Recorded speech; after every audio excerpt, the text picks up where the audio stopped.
بسم اللہ الرحمن الرحیم۔ شروع اللہ کا نام لے کر جو بڑا مہربان نہایت رحم والا ہے۔ نبی صلی اللہ علیہ وسلم کی زوجہ محترمہ حضرت حفصہ رضی اللہ عنہا سے مروی ہے، نبی صلی اللہ علیہ وسلم نے فرمایا، جمعے کے لیے جانا ہر بالغ مسلمان پر فرض ہے۔ حضرت ابو ہریرہ رضی اللہ عنہ سے روایت ہے، رسول اللہ صلی اللہ علیہ وسلم نے فرمایا، بہترین دن جس میں سورج طلوع ہوا ہے جمعے کا دن ہے۔ اسی دن حضرت آدم علیہ السلام پیدا ہوئے، اسی دن جنت میں داخل کیے گئے اور اسی دن جنت سے نکالے گئے۔ حضرت ابو سعید رضی اللہ عنہ سے روایت ہے، رسول اللہ صلی اللہ علیہ وسلم نے فرمایا، جمعے کے دن غسل کرنا ہر بالغ پر ضروری ہے، اسی طرح مسواک کرنا بھی، اور جو خوشبو سے مل سکے لگائے، ہوا وہ خوشبو عورت اس کی بیوی کی ہو۔ حضرت ابن عمر رضی اللہ عنہ سے روایت ہے، رسول اللہ صلی اللہ علیہ وسلم نے فرمایا،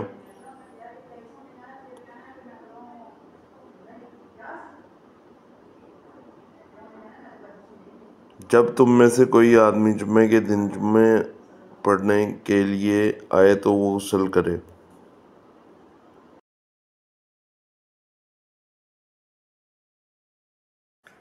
السلام علیکم ناظرین و حاضرین، امید ہے آپ سب خیریت سے ہوں گے۔ میں آصف محمود، آپ کا دوست، آپ کا بھائی، پھر حاضر ہوں آپ کی خدمت میں۔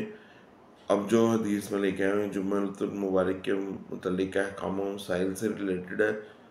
یہ حدیث جو ہیں یہ پھر 4 حدیث ہیں، 1372 سے لے کر 1377 تک، 1372 سے لے کے 1377 تک ہے۔ تو ترجمے سے باقاعدہ آغاز کرتے ہیں۔ آغاز سنن نسائی کی احادیث ہے یہ بھی۔ تو ترجمہ یہ ہے جی کہ نبی صلی اللہ علیہ وسلم کی زوجہ محترمہ حضرت حفصہ رضی اللہ عنہ سے مروی ہے یہاں پر کہ نبی صلی اللہ علیہ وسلم نے فرمایا، جمعے کے لیے جانا ہر بالغ مسلمان پر فرض ہے۔ یعنی کہ یہاں میں بتا دیا گیا ہے کہ جو بھی مسلمان بالغ ہو جائے اس پہ جمعے کی نماز فرض کر دی گئی ہے۔ تو یہ بہت ضروری ہے جمعے کی نماز پڑھنا۔ ٹھیک ہے، آگے چلتے ہیں۔ اس کے بعد دوسری حدیث ہے، یہ بھی جمعے سے ریلیٹڈ ہی ہے۔ اس کے ترجمے میں آتے ہیں 1374 سنن نسائی ہے 1374۔ حضرت ابو ہریرہ رضی اللہ عنہ سے روایت ہے، رسول اللہ صلی اللہ علیہ وسلم نے فرمایا کہ بہترین دن جس میں سورج طلوع ہوا ہے جمعہ کا دن ہے، اسی دن حضرت آدم علیہ السلام پیدا ہوئے، اسی دن جنت میں داخل کیے گئے اور اسی دن جنت سے نکالے گئے۔ ٹھیک ہے، یہ دیکھیں اس میں بتایا جا رہا ہے کہ سب سے بہترین دن جو ہے نا وہ جمعے کا دن ہے جس میں سورج طلوع ہوا۔ سورج طلوع ہونا ایک اچھے دن کی نشانی ہے۔ سب لوگ ہم لوگ یہ کہتے ہیں نا خوشگوار دن ہے، تو یہ سورج طلوع ہونا ہی اچھے دن کی نشانی ہے، اور یہ جمعے کا دن ہے، اور اسی دن حضرت آدم علیہ السلام پیدا ہوئے تھے، ان پر اسی دن وہ جنت میں داخل ہوئے تھے اور اسی دن جنت سے نکالے گئے تھے۔ ٹھیک ہے، تو آگے چلتے ہیں اگلی حدیث پہ۔ اب تیسری حدیث آ جائے گی اس کے ساتھ ہی۔ اب جی یہ 1376 ہے، سنن نسائی کی حدیث ہے، جمعۃ المبارک سے متعلق احکام و مسائل ہیں۔ اس کا ترجمہ ہے اور ریفرنس اگین ہے اس کے اندر۔ حضرت ابو سعید رضی اللہ عنہ سے روایت ہے کہ رسول اللہ صلی اللہ علیہ وسلم نے فرمایا، اب جمعہ کے دن کے غسل کے بارے میں ہے کہ جمعہ کے دن غسل کرنا ہر بالغ مسلمان پر ضروری ہے، اسی طرح مسواک کرنا بھی ضروری ہے، اور جو خوشبو سے مل سکے لگا لے، ہوا وہ خوشبو عورت اس کی بیوی کی ہو۔ اچھا یہاں پہ جی 3 چیزیں آ گئی ہیں۔ سب سے پہلے تو غسل کرنے کا حکم آ گیا کہ جمعے کے دن ہر بالغ مسلمان آدمی پر غسل کرنا فرض ہے۔ پھر اس کے بعد مسواک کرنا بھی فرض ہے اور خوشبو لگانا بھی فرض ہے۔ خوشبو چاہے اسے جون سی مرضی ملے، چاہے وہ زنانہ خوشبو اپنی بیوی کی بھی ملے تو وہ لگانا ضروری ہے۔ تو اس کا ثواب ہے، مسواک کرنے کا بھی، غسل کرنے کا بھی اور خوشبو لگانے کا بھی۔ تو ہمیں اس پہ باقاعدگی سے عمل کرنا چاہیے اور اس کا بہت ثواب ہے، اور ثواب کا تو فائدہ ہی فائدہ ہے۔ اللہ کا شکر ہے ہمیں یہ دیکھیں آج کل ہمارے پاس علم کی دولت اتنی زیادہ ہو گئی ہے، ہمیں ہر جگہ سے علم مل رہا ہے، تو ہمیں تو فائدہ اٹھانا چاہیے، اور صحیح احادیث ہیں ساری، تو اللہ کا شکر کرنا چاہیے ساتھ۔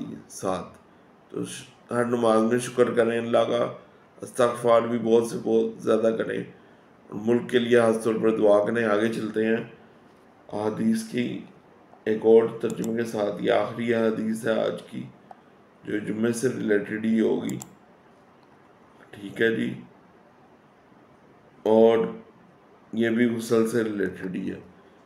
1377 ہے، 1377 ہے، سنن نسائی کی حدیث ہے۔ جمعۃ المبارک سے متعلق احکام و مسائل ہیں۔ اس میں جی حضرت ابن عمر، کریکشن کر لیں، حضرت ابن عمر رضی اللہ عنہ سے روایت ہے، رسول اللہ صلی اللہ علیہ وسلم نے فرمایا، جب تم میں سے کوئی آدمی جمعے کے دن جمعہ کی نماز پڑھنے لگے تو اسے چاہیے کہ وہ غسل ضرور کرے۔ غسل ضرور کرنے کا مطلب ہے کہ پاک صاف ہو کر، نہا دھو کر، اپنے آپ کو صحیح طرح صاف ستھرا کر کے نماز کے لیے اہتمام کرے۔ جس طرح ہم عید کے لیے کرتے ہیں نا اہتمام، اسی طرح ہمیں جمعے کے لیے بھی اہتمام کرنا چاہیے، اور ہمارے پیارے نبی صلی اللہ علیہ وسلم کے واضح احکامات ہیں، تو ہمیں تو ان پہ عمل کرنا لازمی ہو گیا، یہ ہمیں لازمی کرنا چاہیے، اور ثواب اتنا ہے کہ 70 گنا زیادہ ثواب ہے۔ آپ کو پتہ ہے کہ جو بھی ثواب ہے اللہ تعالیٰ کی طرف سے وہ 70 گنا ہی ہے، ملٹیپلائی بائی 70 گنا، تو فائدہ اٹھانا چاہیے۔ تو ہم سب کو اس پہ عمل کرنا ہوگا، جمعے کے احکامات پر عمل کرنا ہوگا، غسل کرنے ہوں گے، اور ہر جمعے کو غسل کرنے، ویسے تو یہ تو جائز ہے کہ ہر دن ہی غسل کر لیں، ہر دن ہی نہا لیا جائے، تو بندہ پاک صاف رہتا ہے، بیماریوں سے بچا رہتا ہے، اور نمازیں آپ نے قائم کرنی ہوتی ہیں تو اس کا بہت فائدہ ہے، اجر و ثواب بھی بہت زیادہ ہے۔ تو اس کے ساتھ ہی احادیث کا ترجمہ ختم کرتے ہیں۔ ہو سکتا ہے، امید ہے آپ کو یہ سب پسند آیا ہو، اور ساتھ ہی ساتھ میں آپ سب سے گزارش کروں گا کہ ہر نماز قائم کرنے میں دعا ضرور کیا کریں۔ دعا ایک عبادت ہے اور اس عبادت کا بہت فائدہ ہے۔ استغفر اللہ بہت کیا کریں، تسبیح ضرور کیا کریں، سبحان اللہ و بحمدہ سبحان اللہ العظیم کا بہت پڑھا کریں، یا حیو یا قیوم بہت پڑھا کریں، یا رحمانو بہت پڑھا کریں، اس کے بعد اور بھی بہت سی تسبیح وہ بھی پڑھا کریں، یا وہابو یا وہابو یا باسطو اللطیفو اللطیفو بہت زیادہ پڑھا کریں، اور دعائیں ضرور کیا کریں، دعائیں قبول ہوتی ہیں، اور اللہ تعالیٰ سے قربت کی ضرور دعا کیا کریں، اور یہ دعا کیا کریں کہ اللہ تعالیٰ ہمیں جو آدھی رات کی دعائیں، جو کہ ہمیں ضرور آدھی رات کی نماز جو ہوتی ہے، تہجد کی نماز قائم کرنے کا حکم ہے، اور اس سے اللہ تعالیٰ کی قربت حاصل ہوتی ہے، اور جب قربت حاصل ہو جائے تو جو بھی اللہ تعالیٰ سے بندہ مانگتا ہے قبول ہو جاتا ہے۔ تو سب کو چاہیے کہ تہجد کی نماز قائم کریں اور اس کا فائدہ اٹھائیں۔ اس کے ساتھ ہی آج کا ترجمہ اور بیان ختم ہوتا ہے۔ شکریہ، مہربانی۔